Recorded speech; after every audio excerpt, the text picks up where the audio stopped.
Hello friends, welcome back to my new video. എൻ്റെ പുതിയൊരു വീഡിയോയിലേക്ക് എല്ലാവർക്കും സ്വാഗതം.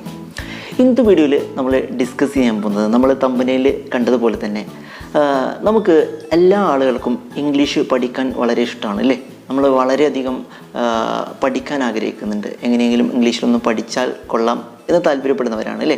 അപ്പോൾ അതിന് വേണ്ടിയിട്ട് തന്നെ നമ്മൾ പല ട്രിക്കുകൾ, ഐഡിയാസൊക്കെ പ്രയോഗിച്ച് നോക്കാറുണ്ട്. പല രീതിയിൽ നമ്മൾ പഠിക്കാൻ ശ്രമിക്കാറുണ്ട്. ഇതുപോലെ തന്നെ ഒരുപാട് വീഡിയോസ് നമ്മൾ കാണാൻ ശ്രമിക്കാറുണ്ട് അല്ലേ.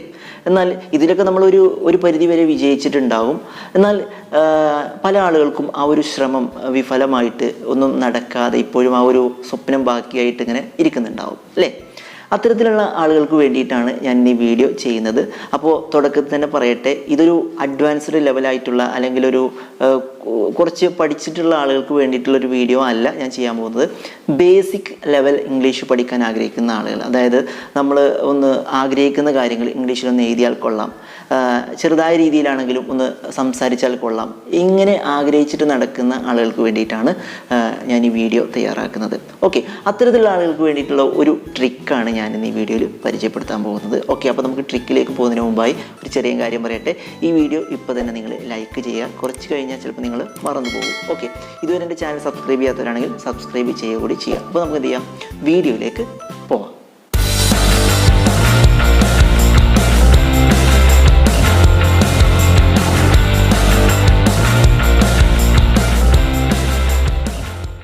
ഓക്കെ, അപ്പോൾ നമുക്ക് എല്ലാവർക്കും അറിയാം, ഇംഗ്ലീഷ് പഠിക്കുക എന്ന് പറഞ്ഞാൽ നമ്മൾ ഒരുപാട് ട്രിക്കുകൾ പഠിച്ചതുകൊണ്ടോ ഐഡിയകൾ പഠിച്ചതുകൊണ്ടോ മാത്രം വളരെ സിമ്പിളായിട്ട് പഠിച്ചെടുക്കാൻ പറ്റുന്ന ഒരു കാര്യമല്ല ഇംഗ്ലീഷ് ലാംഗ്വേജ് എന്ന് പറയുന്നത്. നമുക്കറിയാം, മലയാളം നമ്മൾ സംസാരിക്കുന്നത് നമ്മുടെ മദർ ടങ് ആയതുകൊണ്ടാണ് അല്ലേ. നമ്മൾ ജനിച്ചത് മുതൽ നമ്മൾ കേട്ടുകൊണ്ടിരിക്കുന്ന ഒരു ലാംഗ്വേജ് ആയതുകൊണ്ടാണ് മലയാളം നമ്മൾ വളരെ ഫ്ലുവൻ്റായിട്ട് സംസാരിക്കുന്നത്. എന്നാൽ ആർക്കെങ്കിലും മലയാളത്തിൻ്റെ ഗ്രാമർ അറിയാമോ? അറിയുന്നവരുണ്ട്, ഇല്ല എന്നല്ല. പക്ഷേ ഒട്ടുമിക്ക 90% മലയാളികൾക്കും മലയാളത്തിലെ ഗ്രാമറോ ഒന്നും അറിയില്ല. കാരണം നമ്മൾ ഗ്രാമർ ടെൻസ് ഒന്നും വെച്ചിട്ടല്ല നമ്മൾ മലയാളം പഠിച്ചിട്ടുള്ളത്, നമ്മൾ കേട്ട് പഠിച്ചതാണ്. അതുപോലെ തന്നെ നമ്മൾ ഏറ്റവും കൂടുതൽ ഒരു ലാംഗ്വേജ് പഠിക്കണമെന്നുണ്ടെങ്കിൽ അതിനുവേണ്ടി നമ്മൾ ചെയ്യേണ്ടത് ആ ഒരു ലാംഗ്വേജ് കൂടുതലായി കേട്ട് മനസ്സിലാക്കുക, അത് കൂടുതലായി പരിചയിക്കുക, അതുമായി കൂടുതലായി നമ്മൾ കമ്മ്യൂണിക്കേഷനിൽ ഏർപ്പെടുക, യൂസ് ചെയ്യുക. ഇതൊക്കെയാണ് നമ്മൾ ആ ഒരു ഭാഷ പഠിച്ചെടുക്കാൻ കൂടുതലായിട്ട് നമ്മൾ ചെയ്യേണ്ട കാര്യങ്ങൾ. ഓക്കെ, അപ്പോൾ നമ്മൾ പറയാൻ പോകുന്നത് ഇതൊന്നുമല്ല, നമ്മൾ ബേസിക്കായിട്ട്. അപ്പോൾ ഞാൻ മലയാളത്തിലൊരു കാര്യം ആഗ്രഹിച്ചു, അപ്പോൾ അത് ഇംഗ്ലീഷിലേക്ക് എഴുതാൻ എനിക്ക് ആഗ്രഹമുണ്ട്. അത്തരത്തിലെങ്കിലും മിനിമം പഠിച്ചെടുക്കാൻ ആണ് ഞാൻ ആഗ്രഹിക്കുന്നതെന്ന് വിചാരിക്കുക. ഒരു ബേസിക് ലെവൽ പഠിതാവാണെന്ന് വിചാരിക്കാം. അപ്പോൾ അവർക്ക് വേണ്ടിയിട്ട് ഞാൻ പറയാൻ പോകുന്ന ഒരു ട്രിക്ക് ഇതാണ്. നമ്മുടെ എല്ലാ ആളുകളുടെയും കയ്യിൽ എന്തുണ്ട്? മൊബൈൽ ഫോൺസ് ഉണ്ട് അല്ലേ. അപ്പോൾ ഇപ്പോൾ അതില്ലാത്ത ആളുകൾ വളരെ ചുരുക്കമാണ്. അപ്പോൾ ഈ മൊബൈൽ ഫോൺ വെച്ചിട്ട് നമുക്ക് ഒരു ചെറിയ ട്രിക്ക് നമുക്ക് ചെയ്ത് നോക്കാം. പല ആളുകളും ഒരുപക്ഷെ ഇത് ചെയ്ത് നോക്കിയിട്ടുണ്ടാവും. അപ്പോൾ അവർക്ക് ഒരു വേണ്ടത്ര ഫലം കിട്ടിയിട്ടുണ്ടാവില്ല. അതെന്തുകൊണ്ടാണെന്ന് കൂടി ഞാൻ പറയാം.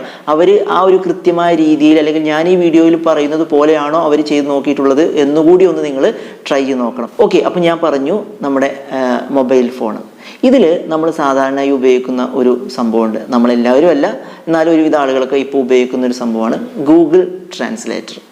ഓക്കെ, പല ആളുകളും ഇത് ഉപയോഗിക്കുന്നത് എന്തിനാണെന്ന് ചോദിച്ചു കഴിഞ്ഞാൽ, നമ്മൾ വിദേശികളായിട്ടുള്ള ഫ്രണ്ട്സ് നമ്മുടെ സോഷ്യൽ മീഡിയകളിലൊക്കെ, ഇൻസ്റ്റഗ്രാമിലോ അതുപോലെ തന്നെ ഫേസ്ബുക്കിലൊക്കെ നമുക്കുണ്ടാവും.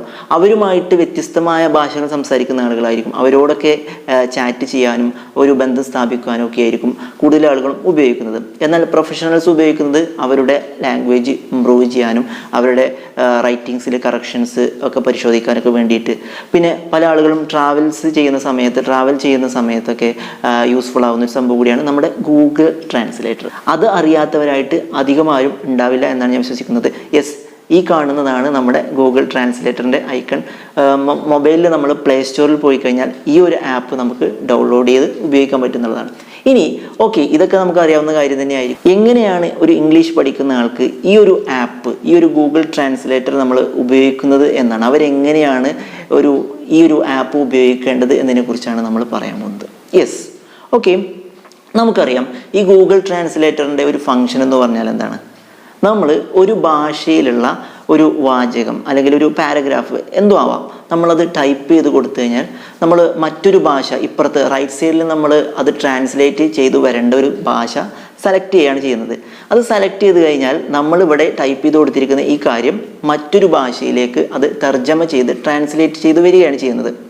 അപ്പോൾ ഇത്തരത്തിൽ നമ്മൾ മലയാളത്തിൽ ആഗ്രഹിക്കുന്ന ഒരു കാര്യം, ആ കാര്യം നമ്മൾ മലയാളത്തിൽ തന്നെ ടൈപ്പ് ചെയ്ത് കൊടുക്കുകയാണെങ്കിൽ മറ്റേത് ഭാഷയിലാണോ അത് നമുക്ക് ട്രാൻസ്ലേറ്റ് ചെയ്ത് കിട്ടേണ്ടത് അതവിടെ നമുക്ക് ട്രാൻസ്ലേറ്റ് ചെയ്ത് എടുക്കാൻ സാധിക്കും. അപ്പോൾ മലയാളത്തിൽ ടൈപ്പ് ചെയ്യുന്നൊരു കാര്യം നമുക്ക് ഇതുപോലെ തന്നെ ഇംഗ്ലീഷിലും നമുക്ക് ട്രാൻസ്ലേറ്റ് ചെയ്തെടുക്കാൻ സാധിക്കും. ഓക്കെ, ഇനി എങ്ങനെയാണ് ഇത് വെച്ച് നമ്മൾ പഠിക്കുന്നതെന്നല്ലേ? യെസ്, നമ്മുടെ വളരെ പ്രധാനപ്പെട്ട പോയിന്റാണ്, ഞാൻ വലിച്ചു നീട്ടുകയല്ല. അപ്പോൾ നമ്മൾ ചെയ്യേണ്ടത് ഇത്രയാണ്. അപ്പോൾ നമുക്ക് മലയാളത്തിൽ ഒരുപാട് കാര്യങ്ങൾ അറിയാമല്ലോ. ഓക്കെ, അപ്പോൾ നമ്മൾ പഠിക്കാൻ വേണ്ടിയിട്ടാണെന്നുണ്ടെങ്കിൽ നമ്മൾ ചെയ്യേണ്ടത് ഇതാണ്. നമ്മൾ ആഗ്രഹിക്കുന്ന കാര്യങ്ങൾ, പറയാൻ ആഗ്രഹിക്കുന്ന കാര്യങ്ങൾ, പഠിക്കാൻ ആഗ്രഹിക്കുന്ന കാര്യങ്ങൾ, ഇതെന്തായാലും നമുക്ക് മലയാളത്തിൽ അറിയാമല്ലോ. നമ്മൾ എന്ത് ചെയ്യുക, അത് ജസ്റ്റ് നമ്മൾ അറിയുന്നത് പോലെ ആ മലയാളത്തിൽ നമ്മൾ ആഗ്രഹിച്ച ആ ഒരു വാചകം, ആ ഒരു കാര്യം അറിയാവുന്നത് പോലെ കേവലം നമ്മൾ എന്ത് ചെയ്യുക, ഒരു പേപ്പറിൽ റഫായിട്ട് ഇംഗ്ലീഷിലൊന്ന് എഴുതി നോക്കുക. ഒരു പക്ഷേ അതിൻ്റെ ഒരു 50% തെറ്റായിരിക്കാം, അല്ലെങ്കിൽ ഒരു 80% തെറ്റായിരിക്കാം. തെറ്റിക്കോട്ടെ, നോ പ്രോബ്ലം. നമുക്ക് അറിയാവുന്ന ഇംഗ്ലീഷിൽ നമ്മൾ ഈസും വാസും ഒന്നും കറക്റ്റ് ആയിരിക്കണം എന്നില്ല. അറിയാവുന്നത് പോലെ നമ്മൾ എന്ത് ചെയ്യാം, ഒരു കടലാസിലേക്ക് അതിനെ മാറ്റി എഴുതുക. എന്നിട്ട് നമ്മൾ ചെയ്യേണ്ടത് ഇതുപോലെ നമ്മൾ സംസാരിക്കാൻ ആഗ്രഹിക്കുന്ന അല്ലെങ്കിൽ പഠിക്കാൻ ആഗ്രഹിക്കുന്ന മലയാളം വാചകങ്ങളും നമുക്കറിയാവുന്ന അതിൻ്റെ ഇംഗ്ലീഷും നമ്മൾ അറിയാവുന്നതുപോലെ ഒരു പേപ്പറിൽ എഴുതി വെക്കുക. അതിനുശേഷം ഒരു 8-10 വാചകങ്ങൾ ഇതുപോലെ എഴുതിയതിന് ശേഷം നമ്മൾ ചെയ്യേണ്ട കാര്യം ഇങ്ങനെയാണ്. ഇവിടെയാണ് നമ്മുടെ ട്രിക്ക് കിടക്കുന്നത്. നമ്മൾ നമ്മുടെ മൊബൈലിൽ നെറ്റ് ഓൺ ചെയ്തതിന് ശേഷം നമ്മൾ എന്ത് ചെയ്യാണ്, ഗൂഗിൾ ട്രാൻസ്ലേറ്റർ ഓപ്പൺ ചെയ്യുക. അതിൽ നമ്മൾ എന്ത് ചെയ്യാണ്, ഈ മലയാളത്തിൽ എഴുതി വെച്ചിട്ടുള്ള ഈ വാചകങ്ങൾ നമ്മളവിടെ ഓരോന്നോരോന്നായി ടൈപ്പ് ചെയ്ത് കൊടുക്കുകയാണ് ചെയ്യുന്നത്. അത്തരത്തിൽ നമ്മൾ ടൈപ്പ് ചെയ്യുന്ന സമയത്ത് അതിൻ്റെ യഥാർത്ഥത്തിലുള്ള ഇംഗ്ലീഷ് ട്രാൻസ്ലേഷൻ തൊട്ടപ്പുറത്ത് വന്നിട്ടുണ്ടാവും, അല്ലെങ്കിൽ താഴെ വന്നിട്ടുണ്ടാവും. അങ്ങനെ ആ ട്രാൻസ്ലേറ്റ് ചെയ്ത് വന്നിരിക്കുന്ന ആ വാചകങ്ങളും നമ്മൾ എഴുതിയതും എത്രത്തോളം മാച്ച് ആവുന്നുണ്ട് നോക്കാം. ഒരു പക്ഷേ ഒട്ടും മാച്ച് ആവുന്നുണ്ടാവില്ല, ചിലപ്പോൾ എന്ത് ചെയ്യും, ഒരു പകുതിയൊക്കെ കറക്റ്റ് ആയിരിക്കും. അപ്പോൾ പകുതിയൊക്കെ കറക്റ്റ് ആവുന്ന സമയത്ത്, അല്ലെങ്കിൽ 75% കറക്റ്റ് ആവുന്ന സമയത്ത് നമുക്ക് ഒരു സന്തോഷം വരാനുണ്ട്. എനിക്ക് ഇത്രത്തോളമൊക്കെ അറിയാം, അല്ലെങ്കിൽ ഞാൻ എഴുതിയ ലാംഗ്വേജ് വലിയ മോശമൊന്നുമില്ല, ഇമ്പ്രൂവ് ചെയ്യാവുന്നതേ ഉള്ളൂ. ഇത്തരത്തിലൊക്കെ നമുക്ക് മനസ്സിലാക്കാൻ പറ്റും. ഇനി ഒട്ടും ശരിയാവാത്ത ആളുകളാണെങ്കിൽ എന്ത് ചെയ്യാം, ആ വന്നിരിക്കുന്ന ട്രാൻസ്ലേഷൻ എങ്ങനെയാണോ ഇംഗ്ലീഷിലേക്ക് അതിൻ്റെ തർജ്ജമ വന്നിരിക്കുന്നത് അത് എഴുതിയെടുത്തിട്ട് അത് പഠിക്കാൻ വേണ്ടി ശ്രമിക്കുക.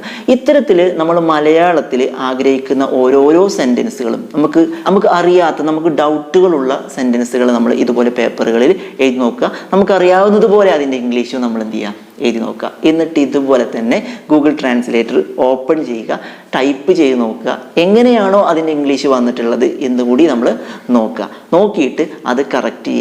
ഇങ്ങനെ പതിയെ പതിയെ ഒരു ദിവസം നമ്മൾ എന്ത് ചെയ്യുക, കേവലം ഒരു 10 സെൻറ്റൻസ് വീതം നമ്മൾ പഠിക്കുകയാണെങ്കിൽ വളരെ പെട്ടെന്ന് തന്നെ നമുക്ക്, പ്രത്യേകിച്ച് ഗ്രാമറൊന്നും അങ്ങനെ കൂടുതൽ ശ്രദ്ധിക്കാതെ തന്നെ നമുക്ക് ഇതൊക്കെ പഠിച്ചെടുക്കാം. ഒരു സംസാരിക്കുന്ന ഒരു രീതിയിലേക്ക്, അല്ലെങ്കിൽ നമ്മൾ ആഗ്രഹിക്കുന്ന സാധാരണ കാര്യങ്ങളൊക്കെ നമുക്ക് എഴുതാൻ പറ്റുന്ന രീതിയിലേക്ക് നമുക്ക് പതിയെ പതിയെ ഇമ്പ്രൂവ് ചെയ്യാൻ പറ്റും എന്നുള്ളതാണ്. വീണ്ടും പറയുന്നു, പതിയെ പതിയെ നമുക്ക് ഇമ്പ്രൂവ് ചെയ്യാൻ പറ്റും എന്നുള്ളതാണ്. കേവലം ഒരു ദിവസം ഒരു 10 സെൻറ്റൻസ് വീതം, അല്ലെങ്കിൽ നമ്മളെ കപ്പാസിറ്റിക്ക് അനുസരിച്ച് നമുക്ക് എത്ര സെൻറ്റൻസ് ആണോ പഠിക്കാൻ പറ്റുന്നത് അത് ഇതുപോലെ നിങ്ങൾ ട്രൈ ചെയ്ത് നോക്കുകയാണെങ്കിൽ വളരെ എളുപ്പത്തിൽ നമുക്ക് ഒരാളുടെ സഹായമില്ലാതെ തന്നെ നമുക്ക് സ്വയം എന്ത് ചെയ്യാൻ പറ്റും, പഠിക്കാൻ പറ്റും എന്നുള്ളതാണ്. ഇനി ഇവിടെ ഞാൻ പ്രധാനപ്പെട്ട ഒരു കാര്യം കൂടെ പറയട്ടെ, അതുകൂടെ നമ്മൾ പറയണം. ഇല്ലെങ്കിൽ ആളുകൾ കമൻറ്റ് ബോക്സിൽ പല പല കാര്യങ്ങളും ചോദിക്കാൻ ഒരു ചാൻസ് ഉണ്ട്. അതായത് ഇപ്പോൾ നമ്മൾ മലയാളത്തിൽ എഴുതുമ്പോൾ നമ്മൾ ഒരുപാട് കാര്യങ്ങൾ ശ്രദ്ധിക്കാനുണ്ട്. അതായത് നമ്മൾ ഇപ്പോൾ 14 ജില്ലകളുണ്ട് നമ്മുടെ കേരളത്തിൽ. ഈ 14 ജില്ലകളിലും തന്നെ 14 തരത്തിലുള്ള മലയാളം സംസാരിക്കുന്നുണ്ട്. പല വാക്കുകളും ചിലപ്പോൾ ആ ജില്ലയുടെ ഒരു പശ്ചാത്തലം അനുസരിച്ച് എന്ത് ചെയ്യാറുണ്ട്, ചെറിയ ചെറിയ മാറ്റങ്ങളൊക്കെ സംഭവിക്കാറുണ്ട്. പ്രത്യേകിച്ച് നമ്മുടെ ഈ മലബാർ ഏരിയകളിലൊക്കെ മലയാളം കുറച്ച് മോഡിഫൈ ചെയ്ത രീതിയിലൊക്കെയാണ് നമ്മൾ ഉപയോഗിക്കുന്നത്.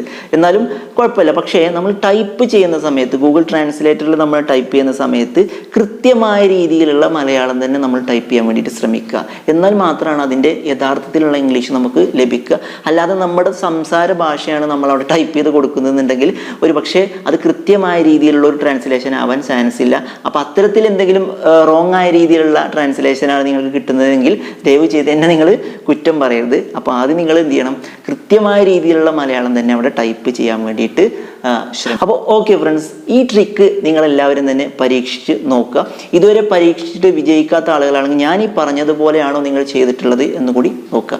ഓക്കെ, അപ്പോൾ നിങ്ങൾക്ക് എല്ലാവർക്കും ഈ വീഡിയോ ഇഷ്ടപ്പെട്ടു എന്നാണ് ഞാൻ വിശ്വസിക്കുന്നത്.